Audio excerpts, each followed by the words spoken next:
16 तारीख के दिन जो तिथि बन रही है वो प्रतिपदा तिथि बन रही है और विशेष तौर पर शनिवार का अवसर है। उस दिन बुद्ध भी मार्गी होने के योग बना रहे हैं। बुद्ध महाराज कई दिनों से वक्री चल रहे थे और विशेष तौर पर जब भाग्य में चल रहे थे तो पूरी तरह से आगे बढ़ने के योग नहीं बन पा रहे थे। और आपकी राशि के अनुसार से तो बुद्ध बहुत विशेष तौर पर आपके इंपॉर्टेंट ग्रह हैं। कोई भी ग्रह शुभ कार्य करेगा तो बुद्ध में थोड़ी शक्ति आ जाती है। लेकिन बुद्ध जब दो गलत स्थिति में फंस गए, एक तो वक्री हो गए, फिर अस्त भी चल रहे थे तो उदय हो चुके थे, लेकिन अब मार्गी भी होने जा रहे हैं तो आपके कार्यों में बहुत अच्छे से गति प्रदान करने के योग बनाने वाले हैं।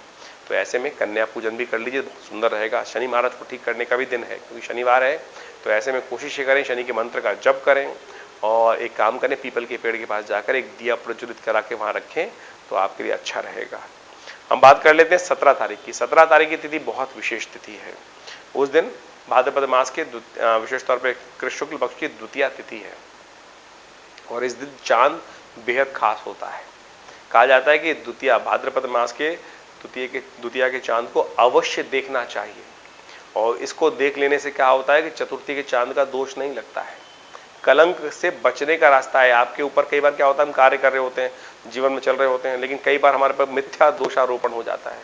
कहीं ना कहीं ये योग ऐसे हैं जो कष्ट देने के योग बना देते हैं। तो उनसे निवृत्ति के लिए आप इस चांद के दिन, रविवार के दिन चांद का दर्शन अवश्य कीजिएगा। इस दिन जो हम तिथि बता रहे हैं 17 तारीख को, और 17 तारीख की तिथि बहुत खास है क्योंकि उस दिन संक्रांति भी है, रविवार भी है। रविवार को संक्रांति होने से हृदय नाम का योग बन जाता है। कहा जाता है कि सूर्य से संबंधित समस्त दोषों को निवृत्त करने का योग बन जाता है। सूर्य अपनी राशि से, अपने घर से निकलकर बुद्ध की राशि में ही जा रहे हैं और बुद्ध मार्गी होकर बहुत सुंदर योग बनाने वाले आने वाले समय में। तो ऐसे में ध्यान रखते हुए कार्य करें। बुद्ध का के निमित्त उपाय भी कर सकते हैं। विशेष तौर पर आपके लिए सुंदर योग ये रहेगा कि आप सुबह सुबह भगवान सूर्य का दर्शन करें, आदित्य सूत्र का पाठ करें, गायत्री का पाठ करें, नमक का दान करें, गेहूं का दान करें और शाम को चंद्र दर्शन अवश्य कर अपने माता पिता का आशीर्वाद लें। ग्रह योग परिवर्तन की तरफ है और आपके लिए बड़े अच्छे योग आगे आने वाले समय में बनते दिखाई दे रहे हैं। ऐसे में आपकी कीर्ति में वृद्धि के योग बन सकते हैं और सूर्य का परिवर्तन जो आपके लिए आने वाले समय में बहुत महत्वपूर्ण रहेगा। 1 महीने के लिए क्या कुछ करेंगे सूर्य, उसके लिए एक अलग से वीडियो बना हुआ है, आप अपने चैनल पर जाकर देख सकते हैं हमारे आचार्यवाणी पर। वो आपको पूरा बता देगा कि 1 महीने सूर्य आपके साथ क्या क्या करने वाले हैं। तो ऐसे में विशेष तौर पर बात कर लेते हैं 18 तारीख की। 18 तारीख को तृतीया तिथि है, सोमवार का अवसर है। उस दिन वराह जयंती है। देखिए, वराह जयंती अपने आप में बड़ा सुंदर योग है। कहा जाता है कि भगवान के पास जो भी जाते हैं भगवान समस्त उनके कष्टों को दूर करने का योग बनाते हैं। जब हिरण्याक्ष ने इस पृथ्वी को बहुत तरह से त्रास देने का प्रयास किया, तब भगवान शंकर ने भगवान विष्णु ने वराह रूप धारण कर पृथ्वी का उद्धार भी किया था। पृथ्वी के कष्ट का निवारण किया था और हिरण्याक्ष का संहार किया था। तो ऐसे में इस दिन विशेष तौर पर भगवान विष्णु का पूजन करना चाहिए। उनका विशेष तौर पर पंचामृत के द्वारा उनका अभिषेक किया जाता है, फिर उस पंचामृत का आशीर्वाद स्वरूप ग्रहण किया जाता है और उस पंचामृत को ग्रहण कर लेने से, चरणामृत को ग्रहण कर लेने से, जब भगवान का अभिषेक हो गया उस जल से, तो चरणामृत बन जाता है। वो कहा जाता है अकाल मृत्युहरणम सर्वव्याधि विनाशनम विष्णु पादोत्कंपित्वा पुनर्जन्म न विद्यते। उसको इसी रूप से ग्रहण करने का प्रयास कीजिए। ग्रहों का योग आपके लिए अच्छा बना हुआ है, आगे बढ़ने के पॉजिटिव योग बने हुए हैं, तो इसको यूटिलाइज करते हुए आपको कार्य करने का प्रयास करना है। केवल मन से द्वंद्वता हटानी है, अपने कार्य में मस्त होकर कार्य करने का प्रयास करना है। ये आपके लिए बड़ा सुंदर योग है। वहीं 19 तारीख के दिन बात करें तो उस दिन बहुत विशेष तिथि है। एक तो गणेश जी का जन्म दिवस है, उसके साथ साथ कई और भी योग बन गए हैं। पंचांग के अनुसार से उस दिन 19 तारीख को भाद्रपद मास के शुक्ल पक्ष की चतुर्थी तिथि है। शुक्ल पक्ष की चतुर्थी यानी गणेश चतुर्थी, भगवान गणेश का अवतरण दिवस। साथ साथ मंगलवार पड़ गया है तो अंगारक चतुर्थी बन गई, मंगल का भी जन्म दिवस हो गया है। साथ साथ हनुमान जी, मंगलवार है तो हनुमान जी का जन्म दिवस भी है। तो त्रिदेवों का विशेष तौर पर ध्यान करने का हमको प्रयास करना चाहिए और बहुत सुंदर तरीके से हनुमान चालीसा का पाठ करें, भगवान गणेश का पूजन करें। उनको स्थापित किया जाता है पूरे महाराष्ट्र में, तो गणेश उत्सव का बड़ा सुंदर योग रहता है। तो समस्त विघ्नों को दूर करने वाले भगवान माने जाते हैं और बड़े सुंदर तरीके से उनका पूजन करके समस्त कार्य कर आप लाभ ले सकते हैं।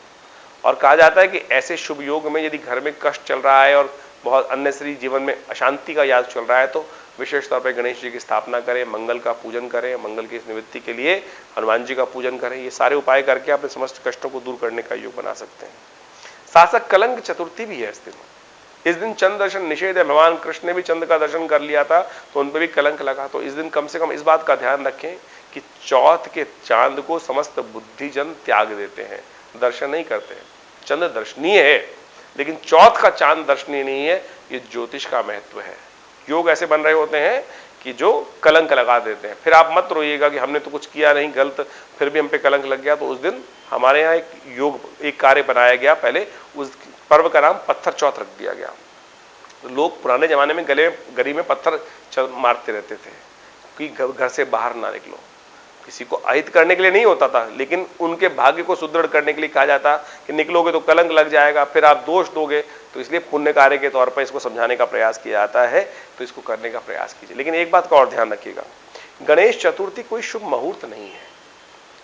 गणेश चतुर्थी जो है विशेष तौर पर चतुर्थी रिक्ता तिथि मानी जाती है। बहुत सारे लोग अज्ञानता के कारण से इस दिन नए कार्यों को आरंभ करने के लिए, क्योंकि भगवान गणेश जो है विघ्नहर्ता माने जाते हैं, तो इसलिए लोग नए कार्यों को आरंभ करने के लिए इस तिथि को मान लेते हैं। चतुर्थी रिक्ता तिथि है, पंचांग इसको मुहूर्त नहीं मानता है। लोकाचार के अनुसार से बहुत सारे लोगों ने अपनी प्रथाएं बना दी, प्रचलित कर दिया उसको, लेकिन पंचांग इसको नहीं कहता है। तो चतुर्थी रिक्ता तिथि है और साथ में भद्रा भी विद्यमान है। तो नए कार्यों को आरंभ करने के लिए उस दिन शुभ योग नहीं रहेगा। यह हम आपको समझाने का प्रयास कर रहे हैं।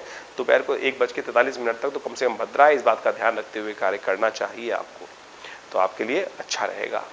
हम बात कर लेते हैं 20 तारीख की। 20 तारीख को ग्रहों का योगा योग दिखा रहा है कि विशेष तौर पर ग्रहों का योगा योग जो बन रहा है वो विशेष तौर पर आपके लिए थोड़ा सा भारी दिखाई देता है। चंद्रमा वृश्चिक राशि में चले जाएंगे सुबह सुबह, थोड़े से खर्चे बढ़ने के योग बन जाएंगे, जुर्माने होने के योग बन सकते हैं। तो जो भी कार्य करें बहुत सावधानी के साथ करने का प्रयास करें।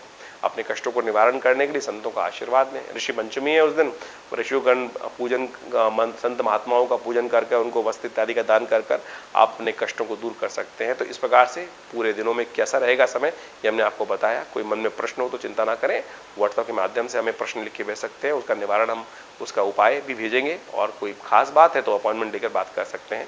हमारा आश्रम दिल्ली में विवेकानंद योगाश्रम है। दिल्ली में बहुत बड़ा संस्थान है, पिछले करीब 70 सालों से कार्य कर रहा है। 1960 के दशक से ये आश्रम बना हुआ है। हमारे पिता आचार्य श्री केशव देव जी महाराज के सानिध्य में ये आश्रम स्टैब्लिश हुआ और यहाँ बहुत सारे समाज की सेवा के कार्य किए जाते हैं, बहुत सारे सेवा भाव रखे जाते हैं।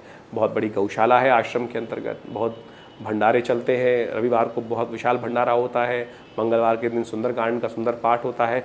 नित्यपति हर रोज़ करीब 8 घंटे यज्ञ रहता है आश्रम पर। आप भी हर रविवार को उस यज्ञ में भाग ले सकते हैं। इसके अलावा माँ भगवती की दिव्य प्रतिमा है जो 1947 में मुल्तान से हमारे आश्रम पे पधारी, वो प्रतिष्ठित हैं। बहुत चमत्कारी 400 साल पुरानी प्रतिमा है, भगवती की चमत्कारी प्रतिमा है और उनका दर्शन कर लेने मात्र से समस्त कष्ट दूर होते हैं।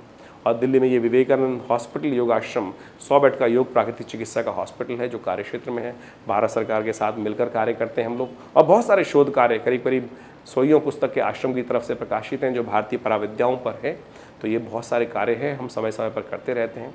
आप भी विवेकानंद योगाश्रम से जुड़े, समस्त जानकारी के लिए नीचे फ़ोन नंबर दिए हुए हैं, उनसे संपर्क साध सकते हैं। धन्यवाद, नमस्कार।